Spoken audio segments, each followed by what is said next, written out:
Hi, I'm Jonna Weber, and this is Amy Stoffer, and together we are Jonna Weber Real Estate, brokered by eXp Realty. In light of all the recent NAR settlement changes that are impacting our nation, we wanted to take a few minutes and read some information to you that will explain how you will be potentially impacted both as a buyer and as a seller. You know, buying a home is one of the biggest financial decisions that anyone will ever undertake.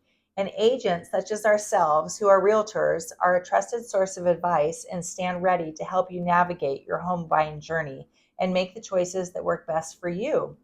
You know, NAR's recent settlement has led to several changes that benefit home buyers, and we wanted to clearly lay them out for you. Here is what the settlement means for home buyers. You will sign a written agreement with your agent before touring homes. We have multiple options for this. We can sign a single home viewing agreement, a time period agreement, or an agency relationship agreement between yourself as the buyer and us as your realtor.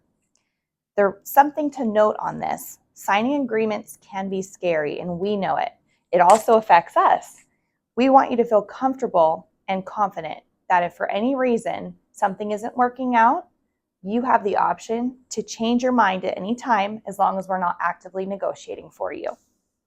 All realtors will now be required to have this document signed before showing you a home. Before signing this agreement, you should ensure that it reflects the terms that you've negotiated with your agent and that you understand exactly what services and value will be provided to you and for how much. The buyer agreement must include 4 components concerning compensation. First, a specific and conspicuous disclosure of the amount or rate of compensation the real estate agent will receive, and this amount will be determined. Compensation that is objective, for example, a flat fee, a percentage, or an hourly rate, and not open-ended. For example, it cannot be buyer broker compensation shall be whatever the seller is offering to the buyer.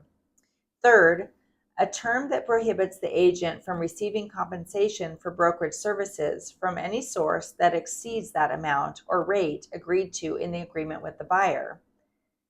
And fourth, a conspicuous statement that broker fees and commissions are fully negotiable and not set by law. These written agreements apply to both in-person and live virtual home tours. You do not need a written agreement if you're just speaking to an agent at an open house or asking them about their services.